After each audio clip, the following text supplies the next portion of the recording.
विकी को हमेशा किस्मत ने उसकी मेहनत से ज्यादा दिया। पैदा हुआ एक बड़े घर में, मुंह में चांदी की चम्मच लेकर, और शादी भी की एक उससे भी बड़े घर में, सोने की चम्मच मुंह में लेकर। उसे मेहनत करने का शौक नहीं था। एक शौक था, वो भी घटिया शायरी करने का। उसकी हर बात शायराना ही होती थी। जैसे कि एक दिन, दूर से देखा तो चांद पे दाग था, दूर से देखा तो चांद पे दाग था, पास से देखा साबुन का छाग था। ठोको ताली।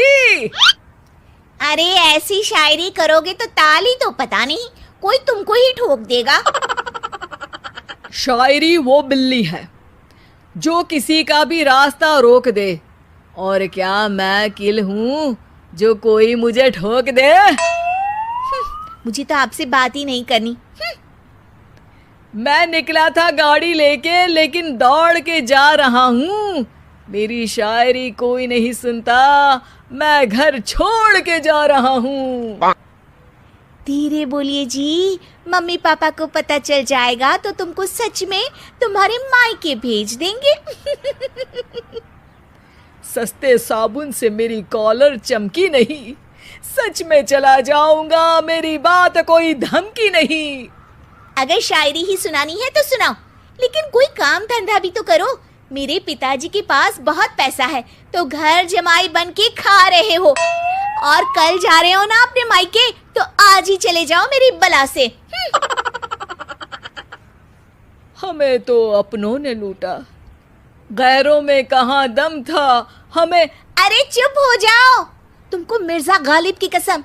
अरे जाना है तो जाओ, लेकिन पहले मेरे मम्मी पापा से मिलकर जाओ, वरना वो क्या सोचेंगे। लेकिन विकी अकेले ही अपनी कार लेकर अपने मायके यानी कि अपने खुद के घर पहुंच जाता है। अरे बेटा, तू अचानक, बहू कैसी है? अरे माँ, बहू तो बिल्कुल बदल गई है, मुर्गी हाथ से निकल गई है। अरे क्या हुआ बेटा?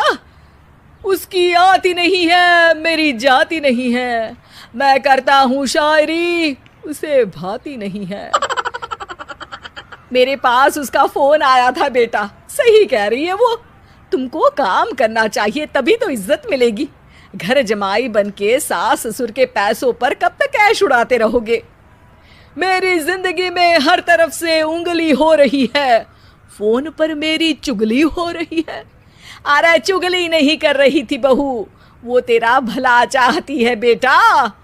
सूखे हुए कपड़े को भी गीला कह रहे हैं लोग, चुगली करने को मेरा भला कह रहे हैं लोग।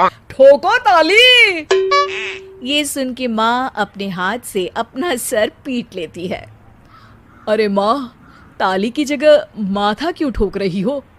बेटा तू ना आराम कर, तेरे पिताजी भी आने वाले हैं, खाना लगा देती हूँ।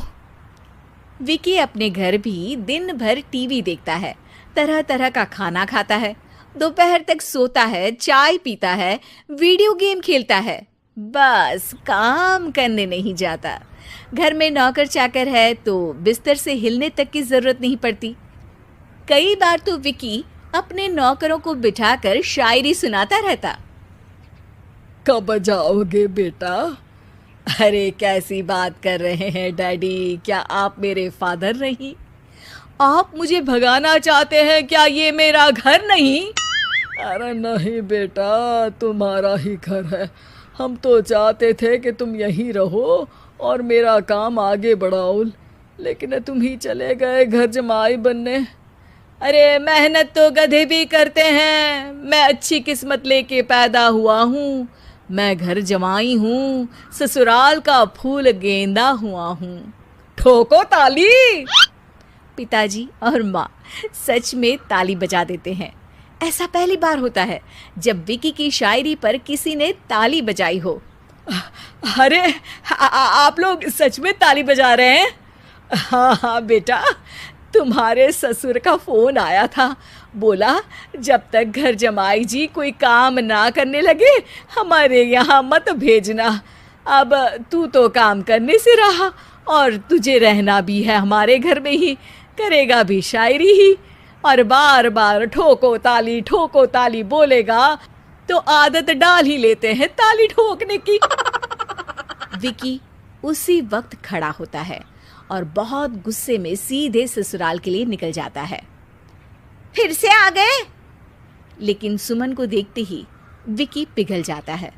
अब सुमन, आई एम सॉरी, आज से ना मैं सिर्फ शायरी ही नहीं बल्कि काम भी करूँगा। तुम अपने ऑफिस में बात कर लेना, कोई भी मेहनत का काम कर लूँगा। मैं घर जमाए बन के रहूँगा लेकिन काम करूँगा और इज्जत से रहूँगा। मतलब सिर्फ तुम नहीं आए हो, तुम्हारे साथ तुम्हें अकल भी आ गई है। मैं अपने कारखाने का मैनेजर बनाता हूँ तुमको, कल से मेरे साथ चलना वहाँ। थैंक यू ससुर जी। थैंक यू से काम नहीं चलेगा, एक शायरी सुनानी पड़ेगी। है जरूर। ससुर के पास पैसा होते भी मेहनत जिसको भाई है, वही सच्चा दामाद है, वही अच्छा घर जमाई है। ठोको ताली। सब विकी की शायरी पर ताली ठोक देते हैं। शिक्षा, जब किस्मत आपको बहुत सारा दे दे तो उसकी कद्र करनी चाहिए और मेहनत करना कभी नहीं भूलना चाहिए।